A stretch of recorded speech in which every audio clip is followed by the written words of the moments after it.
wako Mwari zvinogara muno unomuimba imba yako buruka iwo zvino nesimba uyangwe amuche inokudana uyangwe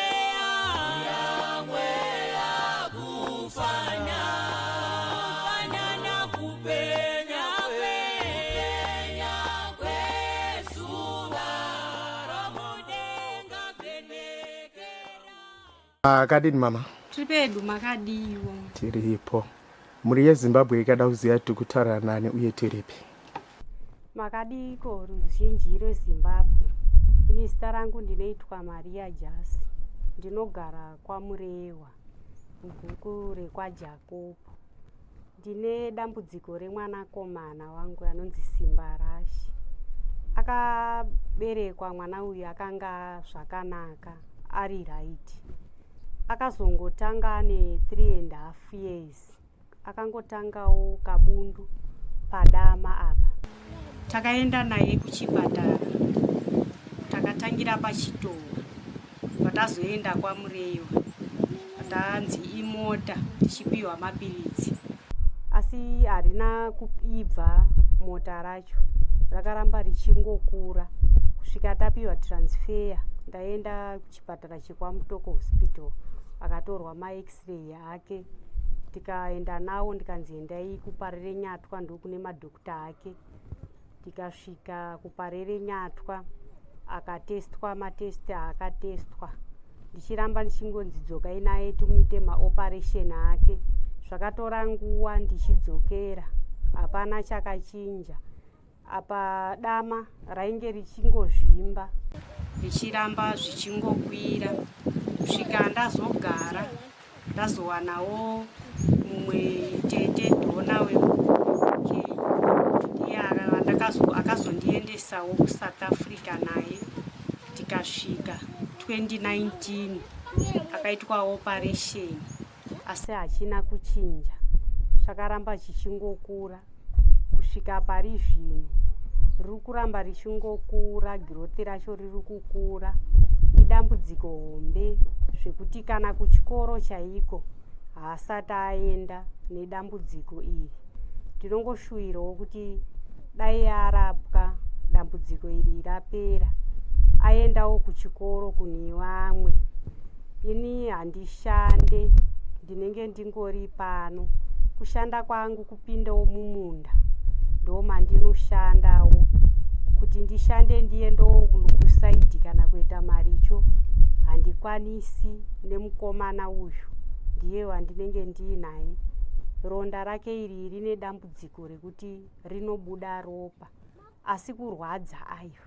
Kurwadza harimurwadzi. Ndiro dambudziko chete raainaro. Takungoti dai ruzhinji rweZimbabwe takutongokumbirawo. Kumbiro rubatsiro rwokungotiwo mwana uyu aende anonorapwawo. Agoitawo sezviri kuita vamwe. Achiendawo kuchikoro. Baba wake hapachina wakashaya. Saka ndandiri kuti ngokumbirawo ruzhinji rweZimbabwe. Dai mandibatsirawo dambudziko rine mwana uyu. Aenda anorapwa. Aitawo zvakanaka. Igore ripi mukazoziya kuti cancer? 2018. 2018 ndo patakanzwa kuti cancer. 2019 ndo patakazoenda naye kuSouth Africa. Vangada kukubatai vanokubatai sei? Vangade kundibata vanondibata panhamba dzangu dzinoti 078 639 2030. Alright. Ndo namba dzamunoshandisa? Ndidzo dzandinoshandisa. Pingaudzo zvamukusangana nazvo zvakaita sezvipi? Dambudziko randinongowana pana Simbarashi. Idambudziko rokungoti chinobuda ropa.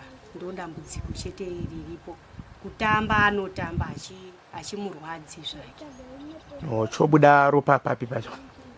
Chinobuda papa kana chikangofunga kuti papa neimomo makaita kutsemuka mukati ndo munobuda ropa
Yesu Simba. Urebo. Unoitwa Simbarashani? Oh, Simbarashe. Ni makore mangani? Ni 11 years. Tenzi muri kwa yana mambo muri kwa